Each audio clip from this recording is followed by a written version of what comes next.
Selamat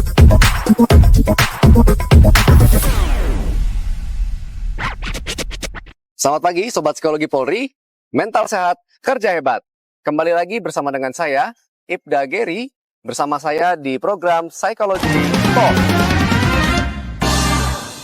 Pada pagi hari ini, saya ditemani bersama dengan Bapak Dr.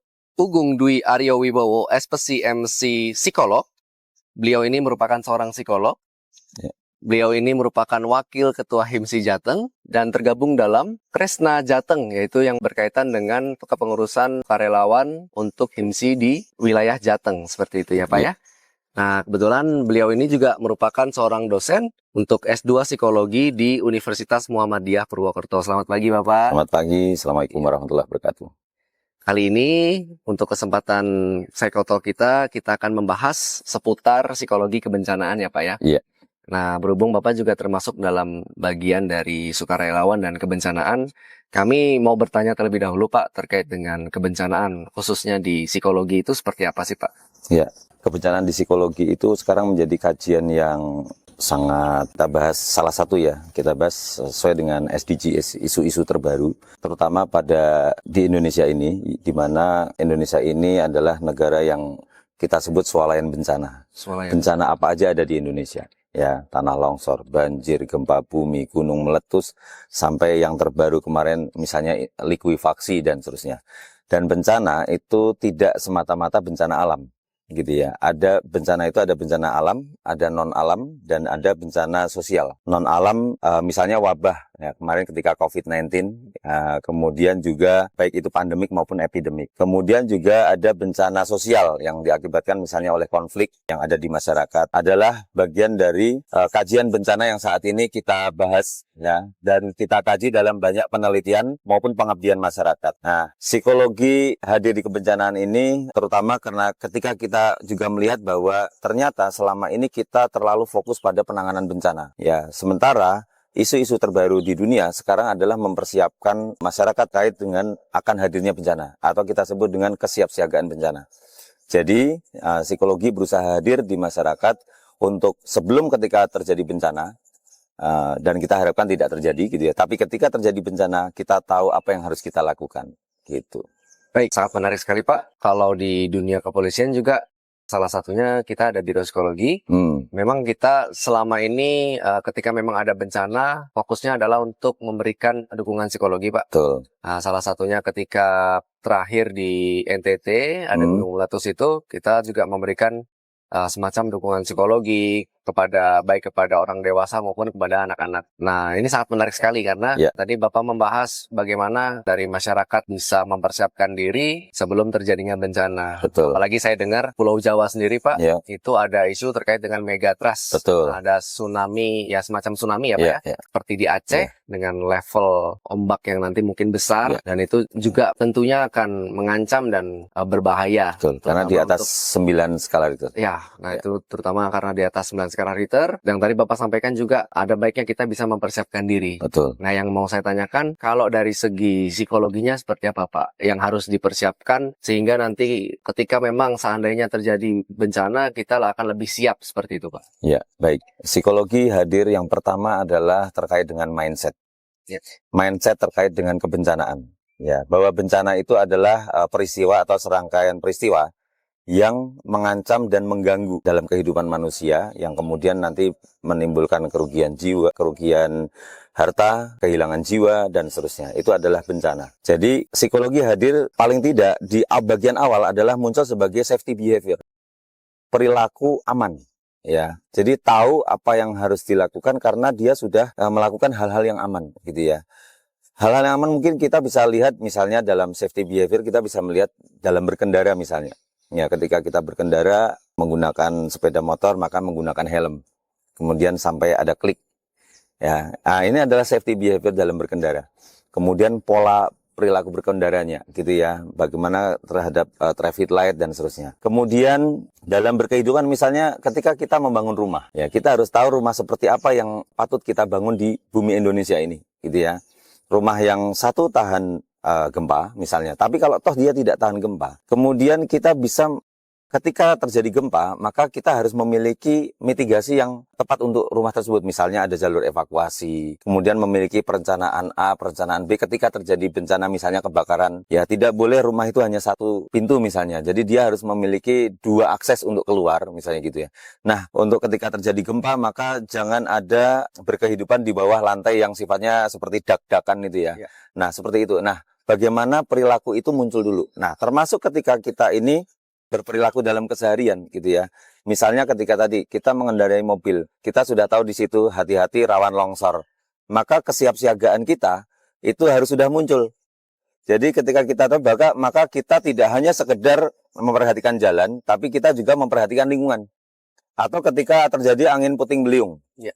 Ya, kita tahu bahwa ketika kita mengendarai mobil atau sepeda motor, kita juga harus waspada dari apa yang ada di atas, terutama dari pohon-pohon yang jatuh. Dahan, ranting, bahkan mungkin pohon rubuh. Nah, hal-hal seperti ini itu harus menjadi bagian dari kita dulu. Sehingga kita itu punya awareness jauh sebelum terjadi bencana. Nah, awareness ini dimiliki oleh orang-orang yang teredukasi. Sehingga psikologi bisa hadir sebagai bentuk psikoedukasi terhadap masyarakat dan juga termasuk diri sendiri. Karena banyak orang yang dia itu paham gitu ya. Dia itu aware, tapi dia tidak melakukan. Itu banyak di Indonesia seperti itu. Jadi, hal-hal seperti ini harus menjadi hal yang kita turunkan, kita diseminasi sampai ke masyarakat bawah terkait dengan safety behavior. Kemudian yang kedua adalah manajemen risiko.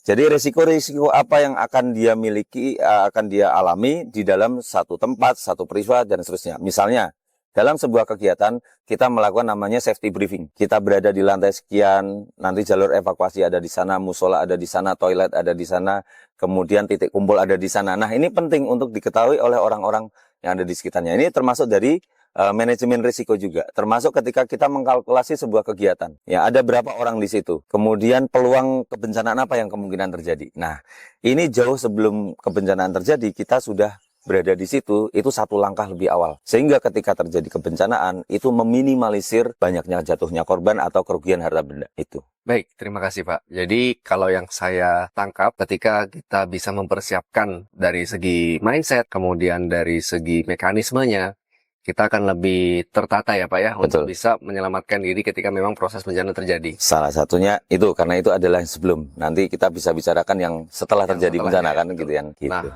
terkait dengan safety behavior ini, kalau yang saya lihat juga pada dasarnya kita melakukan pendekatan secara kognitif juga ya. Betul. Jadi kita memberikan kesadaran kepada masyarakat, kepada warga sekitar, bahwa setiap perilaku yang akan dilakukan itu pasti ada resikonya. Betul. Terutama ketika terjadi bencana, segala macam bentuk kehidupan seperti misalnya tata rumah, kemudian bagaimana perilaku kita dalam keseharian, apakah sudah rapi atau mungkin banyaknya sampah yang bersebaran, itu juga bisa meningkatkan potensi bencana akibat manusia yang lebih tinggi gitu ya Pak ya. Oke, baik. Nah, yang ingin saya tanyakan Pak, mungkin berkaitan dengan yang Bapak sampaikan ya. Kalau yang tadi kan terkait dengan persiapan. Namun pada dasarnya manusia ketika memang bencana sudah terjadi, ini kan ada rasa psikologis yang timbul, ada rasa takut, ada rasa cemas seperti itu. Nah, kalau dari Bapak sendiri, apakah memang ada tips bagaimana cara mengatasi sisi psikologis yang muncul? Takut, cemas, sedih, bahkan sampai ada yang mungkin blank dan tidak bisa melakukan apa-apa Pak. Pada akhirnya dia tidak bisa menyelamatkan diri. Seperti itu. Jadi kalau kita melihat sebenarnya awalnya adalah semuanya sebisa mungkin apa yang akan terjadi ketika bencana itu kita siapkan juga sebelum. Misalnya pelatihan mitigasi di SD-SD, ya, SMP, SMA, perguruan tinggi di gedung yang mereka memiliki gedung apalagi lebih dari satu lantai, kan gitu ya. Kemudian kita juga di psikologi bisa menyiapkan resiliensi, ya, ketangguhan. Jadi sebenarnya ketika terjadi bencana dan orang itu sudah aware, maka sebenarnya dia sudah membuat resiliensi diri lebih baik. Jadi dia akan lebih tangguh sebenarnya. Karena apa? Karena langkah-langkah yang dilakukan ketika terjadi bencana itu sudah langkah-langkah yang dia itu sudah punya pengetahuan sebelumnya, gitu ya. Dan itu mengurangi kepanikan. Dan mengurangi kepanikan itu penting dalam situasi bencana. Belum lagi termasuk seandainya tadi, mohon maaf saya mungkin kurang, adalah mempersiapkan diri kita untuk masuk ke tur atau organisasi kebencanaan. Ada namanya Destana, Desa Tanggap Bencana. Ada Kencana, Kecamatan Tangguh Bencana. Ada Katana, keluarga tangguh bencana, ada berbagai macam komunitas, misalnya Tagana, Taruna Siaga Bencana, dan seterusnya. Kita siapkan nih, baik semua perangkat ini, sehingga masyarakat ketika terjadi kebencanaan, dia tahu siapa yang harus dihubungi, apa yang harus dilakukan, dan akan berkoordinasi dengan siapa. Nah, sehingga ketika terjadi kebencanaan, maka ini sangat mengurangi sekali unsur kepanikan, termasuk jatuhnya korban yang terlalu lama dari akses, ya. Misalnya kalau zaman dulu itu semua warga masyarakat itu menggunakan kentongan ya untuk ketika terjadi banjir atau pencurian dan seterusnya. Nah, itu adalah kearifan lokal yang mungkin kita bisa up lagi juga ketika terjadi bencana gitu ya. Nah, ketika terjadi bencana ini yang penting untuk semua menyiapkan diri gitu ya. Karena bencana tidak tahu kapan terjadi ya, hampir tidak ada. Gunung Lewotobi kapan meletus kita tidak tahu. Tanah longsor kapan akan terjadi kita tidak tahu, tapi kita tahu misalnya di daerah Banjarnegara, Purworejo, kemudian Banyumas, kalau di situ hujan dengan intensitas 5 jam, hujan deras, maka kita tahu di situ harus sudah siaga untuk semua orang yang berada di kemiringan. Ya, rumah-rumah yang berada di dekat-dekat lembah atau di berundak gitu ya. Nah, itu adalah sesuatu yang harus dipahami gitu ya. Sehingga, oh kok hujan sampai 3 jam, maka sebaiknya dia berpindah ke tempat yang aman. Itu sudah mengurangi sekali ya apa yang akan terjadi ketika kebencanaan. Nah, sehingga nanti ketika kebencanaan ini terdiri dari 3 tahap. Satu, emergency response atau tanggap darurat. Yang kedua, transisi. Yang ketiga adalah rehabilitasi dan rekonstruksi. Nah, tanggap darurat biasanya kita lakukan 1 bulan. Ya, biasanya ini orang masih panik, shock. Nah, di sini yang muncul adalah SAR dan medis dulu, biar mereka bekerja. Nah, nanti kemudian psikososial masuk. Nah, relawan-relawan psikososial ini masuk kemudian bisa melakukan dukungan psikososial atau dukungan psikologis yang tadi Mas Geri katakan. Jadi, ini penting terhadap orang-orang yang mengalami traumatik, orang-orang yang bahkan nanti ketika 1 bulan setelah itu dia masih mengalami gejala yang sama, sulit tidur, ketika mendengar ambulans dia langsung kaget dan seterusnya. Oh, berarti dia mungkin mengalami PTSD gitu ya. Kita siapkan perangkat-perangkatnya dari psikolog, tenaga psikologi maupun psikiatri atau tenaga kesehatan mental dari berbagai macam dinas ya, ada dari PMI, dari bimbingan konseling misalnya, atau dari pekerja sosial dan seterusnya. Nah, ini akan membantu mengurangi risiko psikologis yang lebih jauh gitu ya. Nah, sehingga Sobat Psikologi Polri, kita aware sebelum kebencanaan dan kita tahu apa yang akan kita lakukan ketika terjadi kebencanaan, itu adalah sesuatu yang penting. Ya, itu sangat mengurangi banyak risiko ya, sampai bahkan kematian multi, jadi berdampak multi gitu ya. Sehingga kajian psikologis saat ini mengarah ke situ. Kami dari Korps Relawan Bencana itu sekarang masuk ke banyak instansi bekerja sama untuk kesiapsiagaan bencana dan manajemen risiko. Dan ketika terjadi kebencanaan, misalnya ketika banjir di Demak tahun kemarin atau yang kemarin di Pekalongan ya, di Kecamatan Petung Kriono, kita langsung berada di lokasi setelah mendapatkan informasi tentang kebutuhan layanan dukungan psikososial. Nah, kami apapun yang terjadi, kami satu garis dengan BNPB atau BPBD. Jadi kalau itu bencana nasional, maka kami akan ke BNPB. Kalau itu bencana daerah, maka kita akan ke BPBD. Nah, kami jalurnya tetap di situ. Ketika ada kebutuhan, kita usahakan untuk hadir dan mudah-mudahan itu memberi manfaat untuk masyarakat, terutama penyintas. Baik Bapak, terima kasih. Mungkin ke pertanyaan selanjutnya Pak, Ya. karena kalau yang sudah pernah terjadi di sini Pak ya, misalnya terkait dengan kebencanaan yang memang bukan karena alam ya Pak, seperti salah satunya kebakaran. Ya. Yang lebih banyak membantu adalah dari petugas pemadam kebakaran atau damkar. Nah, juga mungkin pernah saya lihat untuk simulasi evakuasinya kan sudah ada lebih dulu ya Pak, di mana itu salah satu termasuk dalam persiapan sebelum terjadinya bencana kebakaran tersebut. Betul. Nah, apakah dari pihak HIMSI maupun dari lembaga sukarelawan ini sebelumnya juga mengadakan semacam simulasi, terutama untuk mendukung unsur psikoedukasi yang memang harus diberikan ya, dan dan mental yang harus dimiliki oleh masing-masing warga ketika memang menghadapi bencana seperti itu, supaya nanti ke depannya masyarakat dan lingkungan sekitarnya ketika memang sudah ada bencana, mereka istilahnya sudah lebih siap secara mental karena memang sebelumnya sudah ada program simulasi yang diberikan kepada mereka seperti itu, Pak. Kita berawal dari namanya psikologi kerekayasaan. Psikologi rekayasa. Iya. Jadi di dalam psikologi kerekayasaan kita juga misalnya pernah mendengar K3 ya, keselamatan dan kesehatan kerja. Sebenarnya kita masuk ke ranah seperti itu. Jadi misalnya gini, perilaku safety behavior yang saya tadi katakan, misalnya mencabut refugator gas ya. Ketika dia keluar, tidak ada alat elektronik yang terhubung dengan listrik ketika keluar rumah dan seterusnya. Ini penting ya. Ketika rumah tidak ada orang, maka penanganan di rumah itu tidak terkontrol, dan ketika ada orang pun juga harus terkontrol kan gitu ya. Jadi hal-hal yang sederhana seperti ini harus menjadi bagian dari kehidupan kita dulu. Kemudian untuk mitigasinya, misalnya apakah ada nomor damkar di nomor handphone, atau kalau saya taruh di atas kulkas ya. Di atas kulkas itu ada nomor polsek terdekat, nomor damkar, nomor BPBD. Itu saya taruh di atas kulkas. Jadi kalau ada apa-apa, kita tahu apa yang dilakukan. Nah, di handphone ada, tulisan ada kan gitu ya. Kemudian apakah ada APAR gitu ya, alat pemadam api ringan yang terdekat ya. Saya di garasi ada satu, di dapur ada satu. Tapi ingat, itu terjadi karena saya teredukasi gitu ya. Tapi saya tahu di gang saya yang punya hanya 2 rumah gitu ya.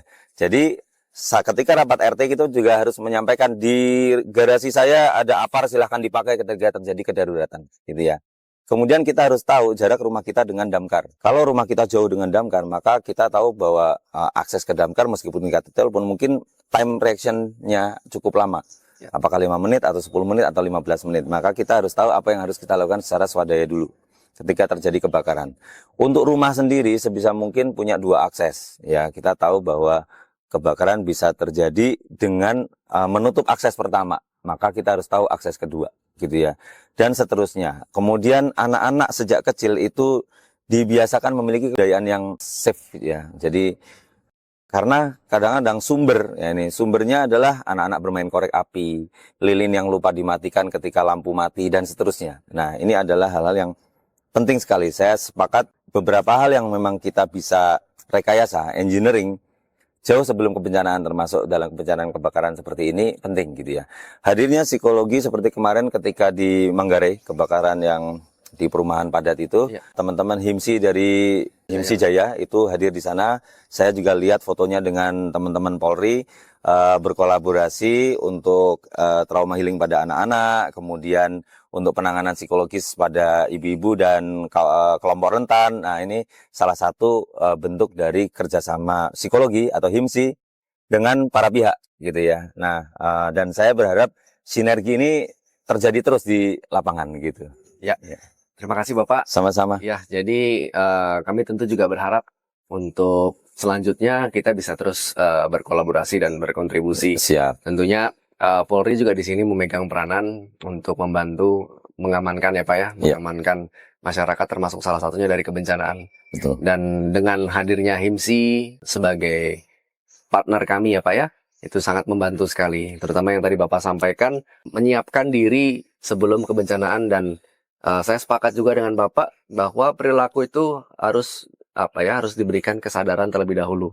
Tidak hanya kepada masyarakat dengan kategori orang dewasa, tapi juga betul yang tadi Bapak sampaikan kepada anak-anak, karena anak-anak masa belajar, kita tidak bisa selalu memprediksi apa tindakan dan perilaku yang akan dilakukan selanjutnya.